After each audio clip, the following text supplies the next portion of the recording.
India has become a global hub for IT services.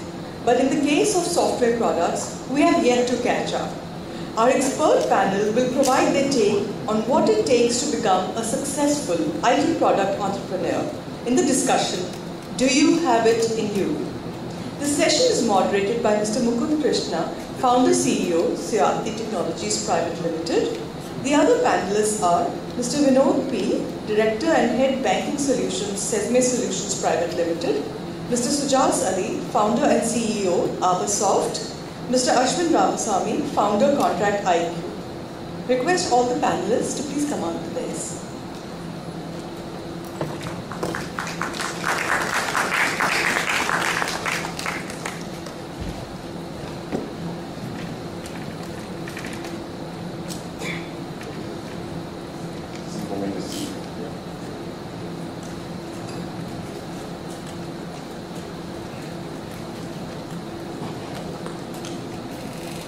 Can hear me? Great. So, first of all, a big thank you to NASSCOM for having us all here. And, these guys have been around the block quite a bit when it comes to product entrepreneurship. So I'm going to take the time, take a few minutes to introduce the three of these guys, and then we'll jump right into some questions, and perhaps if we have some time, we can take some questions from the audience. So my first panel member, Vinod, is from Kochi, and so I met him a few years ago, and then the first question I asked him was, hey, where do you get this chips and halwa in Calicut? So, that was, from there we have become fast friends. We have learned a lot from Vinod and his two partners. He's also named Vinod. So initially I used to be confused, but then later one grew a beard, so it became easier. So, and then we have Shiji from his team. So Vinod's story exemplifies how a small town guy transformed himself into a an admired IT entrepreneur. So, he realized in the early 90s that computer is about to change the world, it's able to change your daily activities, including banking. And they've done something innovative, and they've persisted. They started doing small IT services projects, but 2 decades later, they are one of the preeminent core banking solutions for cooperative banks in Kerala. They have over 200 customers and a wonderful product called Beacon Pro. A round of applause.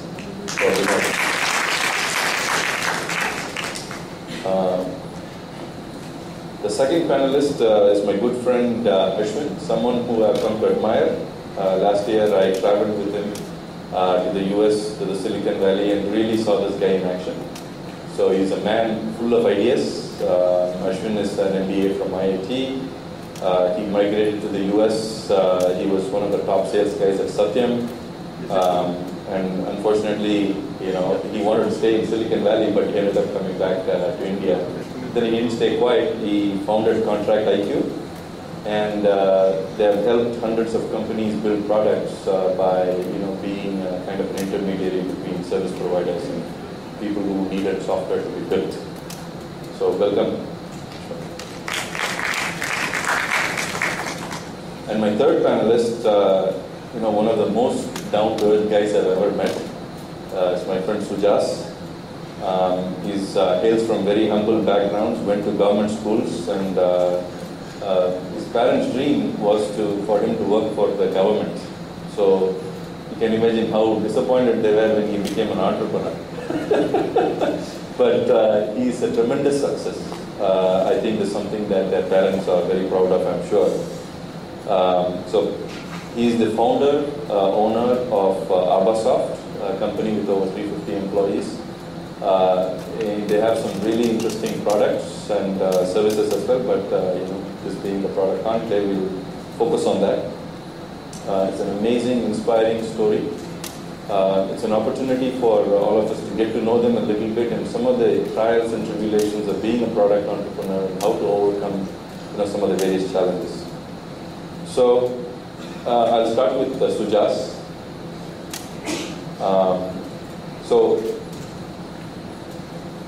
being in a Kerala product company, what do you think are specific challenges to this region, for a software product company, to Kochi or Kerala? Okay, thank you. First of all, basically I'm completely from a Kerala family, and on the same time I'm able to say a lot of things related to the challenges, especially challenges and success related to our business. Anyway, I just want to mention few challenges which all of us are facing. The first thing is related to manpower. The thing is actually we have a lot of manpower here, but the main problem what we are facing is if we are searching for a specific skill or specific advanced skill, it is not able to identify a specific person who is having a specialized skill or latest technology skills. That's one of the major problems which we are facing in Kerala. I don't know where all are going after they become very smart or after they are experienced in a latest technology. That's one of the one challenge I am facing as per my understanding. And the second thing is actually it is related to financials. We all are facing problems if we are starting from the scratch. We are facing a lot of issues related to financials, especially if you are thinking about a product. It is not possible to build a product within 1 week or 1 month or 6 months. I think all of us know that. The main thing what we are facing is actually we want to build a global standard product. For that we need nearly 1 or 2 years. Otherwise we need 3 years. Till that period, how we survive? Actually, every day we are hearing about a lot of venture capitalists, funding sources. But as a Kerala person, I am not able to identify anybody because that is true. And I don't know, that may be a problem of me. But the thing is actually I am facing is from banks, if we are trying to get a fund for a long-term loan, as a startup, it is I think we know, it is very difficult to get funds. And the third thing is, there is no opportunity to showcase our products. Actually, I am really appreciating NASSCOM for conducting this type of product control. Actually, Kochi is one of the smartest and fastest growing cities in Kochi, Kerala. The thing is actually, if we are trying to find out a conclave or a exhibition, something like a GITEX or CEBIT or something, nothing is here. The only thing which we are seeing is related to product, it is only NASSCOM Product Conclave. That is, what we are learning from that is, if we are not able to match with any global product, or we are not able to identify anything related to global products, because there is no opportunity. We want to go to either Dubai or Germany, or in India we want to go to Mumbai or Delhi for understanding the global product exposures or exhibitions related to that. These are the main challenges, even if a lot of advantages here in Kerala, but these are the main challenges which I understand from my experience. Thank you. Thank you. So let us move on to Ashwin. So as I explained in the background, so Ashwin has worked with several software product companies, all international ones, and he's helped them build software. So one of the things that I wanted to ask you, Ashwin, is what do you think about the future of building products out of India? I mean, is it bright? Will we get there soon, or will it take long, or is there a serious shift in the ecosystem that needs to make it happen, or what can you give me your thoughts? Right. Hello. Yeah. So between the time we started, which is 3 years back, and now, there is a significant, explicit difference in the quality of conversations that we get into in India with product entrepreneurs. There is a lot of skepticism in the market about the amount of money that is going into e-commerce players and like venture money chasing. Good money chasing bad ideas and so on and so forth. There's nothing like that. I mean, the positive byproduct of a lot of venture money coming to the ecosystem in the last 3 years is there is a lot of entrepreneurs who are coming in and starting products, the Flipkarts and the Snapdeals of the world, who are coming out and starting product companies. They have seen scale, they've seen metrics, and they have been through world-class processes in an emerging market in a short period of 3 years. And that wisdom is like now percolating into new product companies which are coming into the table. So people are talking about metrics right at the MVP stage, metrics was never a conversation 3 years back. So right now, when we get into product conversations with entrepreneurs who want to build their MVPs, the answers they give is like, hey, we're going to launch this and track and get to 1,000 users, or like get to these many impressions within these many days, and by then like we'll launch this next product. And they're talking feature level metrics. So there's a lot of metrics culture which has come into being primarily because they've worked in venture funded companies where like, they've seen things at scale. So 5 years down the line, there will be more of such entrepreneurs. I think the product ecosystem is in good hands in that sense. Also, finally, after several decades of promise, machine learning, artificial intelligence, and those things are coming into business use now. And we see several forward-thinking IT services companies which are getting into these areas and creating knowledge for their employees and also for companies abroad. There are several companies that we know here in India which are doing machine vision, and facial recognition and those kind of things for US companies or e-commerce companies across the world and so on and so forth. And several of them are so buoyed that they're building their own products. So cutting-edge product development is actually part of India, and it's in very safe hands because of the ecosystem that's happened in the last 5 years. Great. I mean, I think that should be encouraging for a lot of you that are trying to get into product development, building products. So the future seems healthy. Despite some of the challenges that Sujas talked about, I think things are changing and improving. That's the sense we get. The fact that these things are happening, NASSCOM is promoting a lot of events. People that want to fund businesses are coming. I think we are seeing significant improvements there. So now let me move on to someone who's been building products for almost 20 years, right? Right from computers, coming into India. So someone who started at that time. So Vinod, question for you.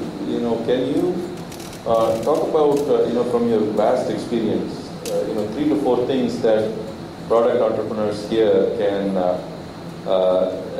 take back. That is, things that they product builders should focus on. Yes. A very good evening to all of you. First of all, let me thank for giving us this opportunity, especially a very special thanks to NASSCOM. I think I am audible. So, yeah, coming to your question. Actually, from the morning itself, we were hearing one common thing that which I also would like to stress on. It's all about customers. So I am sitting in front of you is only because of my customers. And my customers pay my monthly salaries. They bring us business. They vouch for us to get new customers. So it is all about customers. In fact, in previous session, sorry, I forgot his name. He was talking about some 4 P's. Now I will talk about 3 C's. First is customers. Second, customers. Third is customers. Now for a company to grow or to scale, we should, equally important is, we should identify our key pillars in the organization. So initially you will be there, first customer, second customer. Now we have to scale. We have to build our enterprise. So we have to identify key pillars in the organization. Again, the 3 things that you have to stress on, that we are practicing, is sincerity, dedication, and of course hard work. And nothing related to technical or other things. Based on this, please identify the key pillars in your organization. And you will be able to come on. So having said that,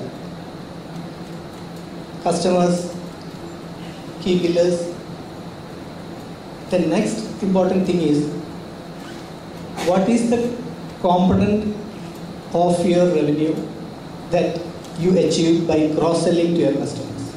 Or in other words, what is the value of repeat orders that you are getting? Which means that will be, so it should be keep on increasing. The cross-selling component, I will put it like that. The cross-selling component of your organization should be keep on increasing. Even if it is stagnant or if it is coming down, something is wrong. See, cross-selling means customers are ready to pay you, which means they trust you, they depend on your solutions. So this point is the third one. You have to continuously ensure that you are keeping on increasing your cross-selling component. That's it. Thanks. So, so we heard an interesting perspective from an entrepreneur who has been around the block for 2 decades. Let us ask Ashwin as to, he's been doing Contract IQ only for 3 years. Right? So what made you start Contract IQ, or where did you get that idea of starting Contract IQ? And maybe it will help people here, come up with new ideas, pivot their business models and things like that to get to something profitable, right? So can you talk a little bit about how you came about it? Right. So before Contract IQ, I spent about 9 years in the outsourcing industry, both buying and selling IT services in the context of startups and fairly big enterprise companies in the US and Germany. I didn't want to do anything related to outsourcing. I was done with it. I wanted to build a social network for expatriates. So someone wise enough advised me to go throw a party for expats. And the evening of throwing a party was so frustrating and boring and very unlike me that I decided I won't be able to run that as a business. So unless you like it, you won't be able to do it. So the second idea was shopping cart abandonment analytics. Sounds really cool. Till I met a lot of fashion people who said the data that you're going to give us is going to be a speck in the ocean and you won't find value in it. So market research and actually trying to do prototypes over a weekend, throwing a party, helped me, not go into businesses that I would not have enjoyed much. And that's how Contract IQ happened, because I had already quit my job and I was trying these. And then I said, the only thing I know is outsourcing. Let me go out and do something there. It's boring, but I know it really well. So we launched as a rating and ranking agency, much like what Deloitte would have been if it had been for small IT service companies and mid-market IT service companies. So like a true blue IT services, enterprise IT services guy, I prepared 7 Excel sheets saying, I'm going to audit your company and give you a rating. And many companies who are otherwise friends said, who the fuck are you? Why should I expose my weaknesses and plus points to you that you would give a rating and business will stop flowing, right? So they politely discouraged me from coming to the office. So the only conversation they were interested in was, can you give us leads? Can you give us business? So the word pivot was not very popular then. I take that word now, but so we had to do what the market wanted. So we launched a marketplace with an Excel sheet and Skype. That was our minimum viable product. I was the only employee in the third bedroom and went through Quora, LinkedIn, and all those places and answered every question possible about outsourcing. And so a few people called and said, hey, you seem to know about outsourcing and the countries that how they work and so on. Can you help us find some vendors? So within the first month of launch, we had customers, and that's how we got started. So we started selling before the product was ever made with Excel sheets, and as we started getting customer revenue, we started building. Great. I think thank you. I think that's it shows that you don't need to have a product to sell. You can actually start selling basically services, and then kind of build your product as your market develops. So that's a great example. Coming to Sujas, there are a few product companies in Kerala that have made the mark globally, and US is getting there fast. And I know that you started as an IT services provider, doing everything, including the gateway, entry pass application for InfoPark. So can you share your experience into why how you transitioned into a product company, and maybe talk about how you retain your current customers? The first thing is actually it is not possible to, as a startup or as a beginner with no huge financial backup, it is not possible to start a product company immediately. First of all, we want to survive. For that anyway, we need some customers. At that time, it is not possible to build a great product and start selling after 1 or 2 years. Till that, as I already mentioned, it is not possible. So first of all, we want to survive. For that, anyway, we need to identify some customers and build the products, build the softwares for their need. And we want to, first thing, we want to ensure that we are getting regular income. Then only, based on me, then only we are able to start building a product. And the reason for doing a product is actually we want to grow. It is not possible to grow with a service because we want to reach each customer. Normally a service or a customized software is developing for a non-customer. And if you are building a product that is for an unknown customer, that is the difference, that makes the difference. In that case, actually if we want to start a product, first thing is, in India itself, actually if you are thinking about mobile, nearly 2 billion smartphone users are there. Actually, so globally there's 2 billion smartphone users are there. Actually, if we are thinking about a global mobile application or mobile product, the market is very clear, 2 billion. If you are thinking about a SaaS-based or internet-based application, the second thing is nearly 40% of the population in the globe is using internet. That means nearly 4 billion. That means that same platform which we are getting, if Microsoft is getting the platform, Google is getting the platform, and we are also getting the same platform. So, and how we can showcase our product, that is very important. So the first thing is actually, with that count, if we want to grow with actually that market is, if we are building even a small application, 100% sure we will get huge number of customers if it is good. And the second thing is, if we are able to sell a product in India with a particular cost, 100% sure we can sell it in anywhere in the world. From India, actually, when we practice to build and sell a product, obviously we can break the market anywhere in the world if it is a good product. The reason for changing from a service company to product company is obviously we want to focus in a particular segment. Actually, my domain is finance management. Actually, I believe I can able to do a lot of things from small customers to corporates. So I just focused from the beginning itself, I focused into that segment only. Till now also I am doing that same thing since last 5 or 6 or 7 years. That makes me to migrate from a service company to product company. Thank you. Okay. So I think there are a couple of valuable insights there. One is finding a niche that makes sense for yourself based on the knowledge that you have or the chief promoters have. And the second thing is, I think, persistence. And the third thing is having some cash cow to actually fund your product business as you wait through the process of building the product. We talked about customer fit and a whole bunch of other things. So I think you need money to survive, and then, so that's great. So the question for Vinod now, one of the things that I learned, visiting you and, talking to your people, I think what I found is you were explaining to me that you were able to retain knowledge by keeping people. Right? And I know that retention is a challenge that we all have. I met one of my friends from this morning. He said, hey, you guys put your recruitment board outside. It is threatening our people. So because he's a neighbor, right?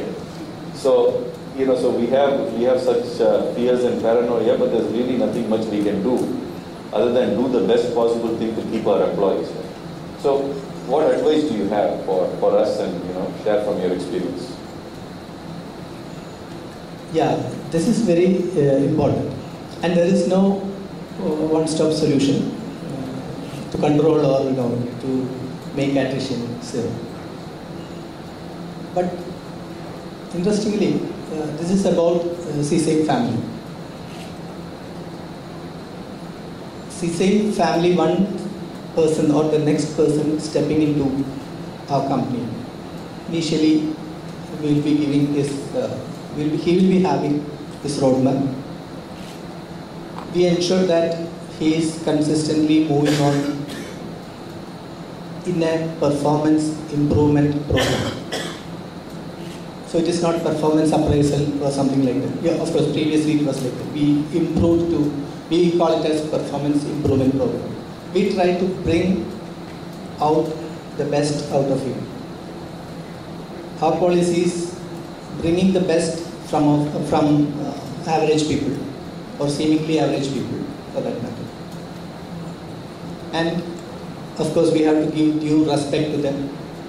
They have freedom to give the suggestions in any level. The junior most person, 1 day old person, also will be able to give his suggestion. It will be given due importance. It is not that money matters always. And other important thing which we try to inculcate in our organization, the culture is, see, if some critical thing happens in our customer place, or if the customer needs some urgent or critical problem to solve, irrespective of our designations or levels, roles, we are as a team there in the customer premises if required, fully, completely solve that and come back regaining the satisfaction of customers. In fact, 3-4 months before, I was in the shoes of my as a service engineer in the organization. Together we went to one of our senior customers, and 2 days fully sitting there, coming out, solving them. See, the most interesting job which I will even now would love to do is the service engineers now. We can see the satisfaction on the face of customers when we do our. So this culture we try to inculcate. It's not that easy, but see, of course we have a professional relationship and the personal relationship we try to keep with each and every family members. Yeah. Okay. So thank you. I think that's great. Every company aspires to build a culture that really resonates with themselves and their employees. So I think that's a great example, and it's a leadership by example, and that's great stuff. So quick question: how much time do we have? Because I know we didn't start on time, but I want to understand. Okay. So why don't we do that? That's a great thought. So. I'll open up the floor to questions from the audience. Otherwise, I'll have to ask the questions.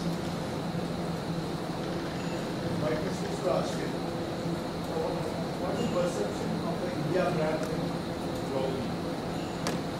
globally? My opinion is going to be slightly biased because in our case, in our marketplace, India is seen as a supply location. So the perception is on the Indian outsourcing companies than India itself, right?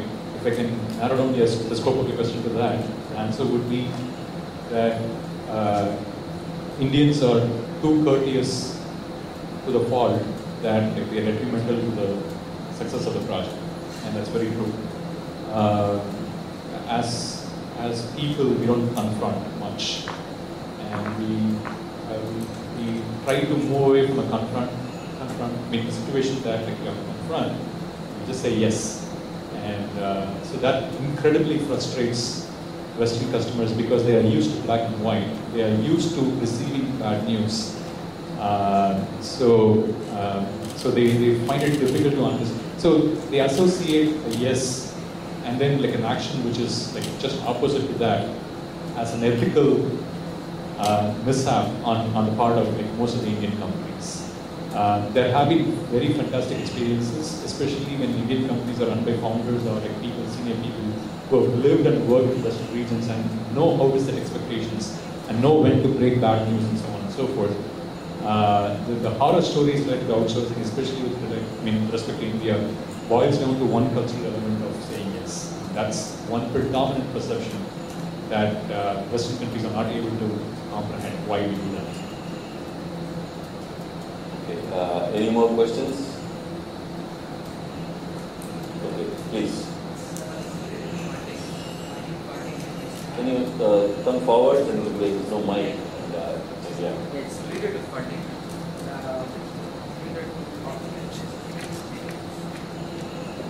It's related to funding. Whenever you start a company, as you said, funding is a very important constraint that you face. What were your strategies that you had used to find funding, and is this something that we can use? Who do you want to answer? Okay.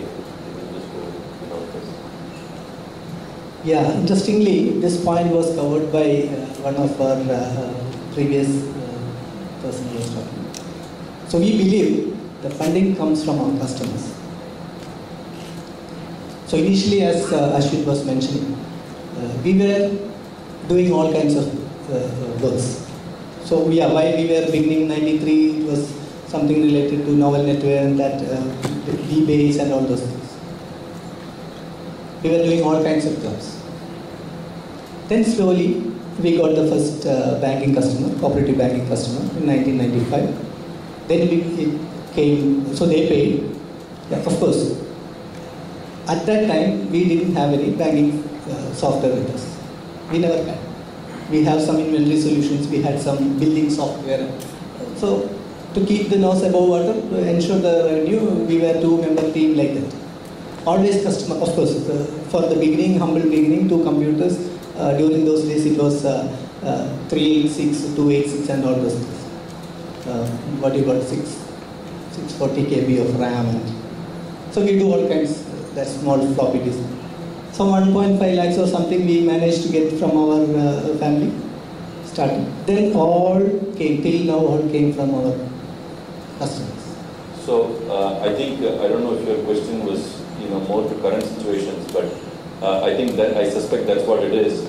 But to give you an idea, most of us we have not taken outside funding, right? So we have kind of grown organically by doing, starting small and trying to attend to a few customers and then build it and then use the cash flows from the services business to fund our product and enterprises. So I think, however, the times are a lot better now. So for someone like you, if your idea is good and you have a first, a few customers, if you just attended Balaji's session, I think you will get your first few customers. And then you can go get money. So it's not that easy, but still, the avenues are much more, open. Forums like NASSCOM and TAI and a lot of other agencies give you access to people that can fund your business.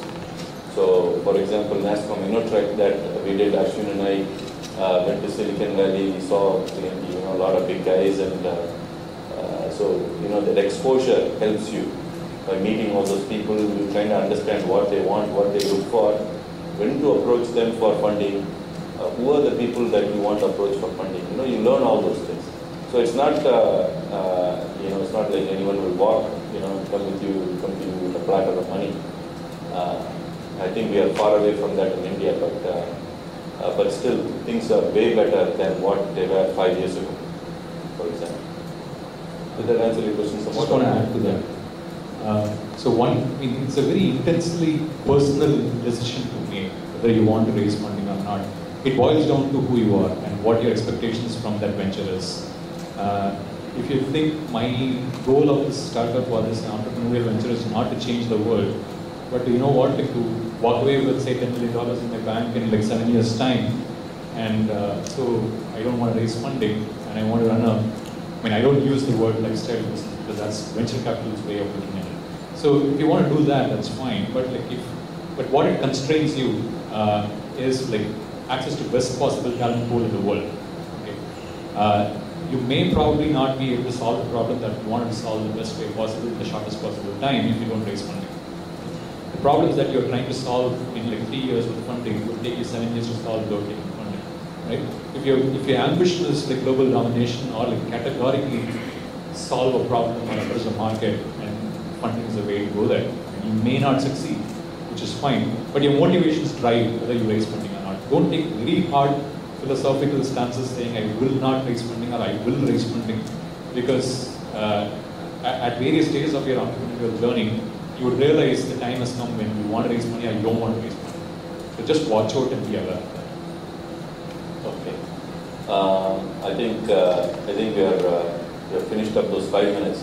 But before we wrap up, could you share with us a quick parting thought? Maybe we'll start with Sujas. Yeah, hey, actually, there's no shortage of business in India. That's my parting thought in this session. Because India is one of the fastest growing country in the world, and in the next 10 years, the GDP expected to reach 9%. So, huge opportunities are there. So, if we are a technologist, just think about business. If you are a business person, think about technology or understand the technology. Then we can be a great successful. There is no doubt. Thank you. Yeah, I just want to say 3 points. One is we are very optimistic people as entrepreneurs. That's why we start. But let that not cloud your vision on what you're good at and what you're not good at. So I initially thought the first 1 year that our design was very good, and that made us make a lot of wrong decisions. And when people told us that open your eyes and see your design is not good, and when we opened our eyes, then we could see improvement in the way we design our software and interfaces and so on. Second thing is inertia. When you see something working, we settle back into a comfort zone. So consciously look for inertia in our thinking process and consciously break so that you can continue to grow. There's a point where some companies stagnate, and that's because they get comfortable with a zone that we are settled in. Third point is don't shy away from spending money where you have to spend money. Right? There are experts which cost money. So right now we spend about 40,000 rupees for 4 hours per guide for SEO, because that is going to give immense value to your business, competitive value to your business, that you have to spend that money. So as Indians, we are very conservative. We are hard negotiators, we are value extractors. But if money can buy you or shorten your market reach by 6 months, spend that money. Great advice. Yeah, dear friends. First thing I will stress is the courage. So we have ventured out, we had shown that courage. So during our path, we will be having so many pitfalls or failures. Actually, I don't tell it as pitfalls or failures. All these are learning exercises. So, see, the IT, whatever we talk about, is just an enabler or is just a tool. So what is the specialty of the tool? See, today you find a better tool, then your existing tool is wiped off. Nobody wants that again. So you have to bear in mind all these things. And whatever you do should be ethical, no shortcuts, not shortcuts as such, indirect method. Shortcuts, sometimes it will be positive. We do something in smart way. But don't go for indirect methods of doing things. Be straightforward, confident. And the important thing is, the biggest race in the life is the race against yourself. No. So keep on racing your boss. Thank you, dear friends. All the best. Thank you. Thank you all for listening and for your attention. Thank you.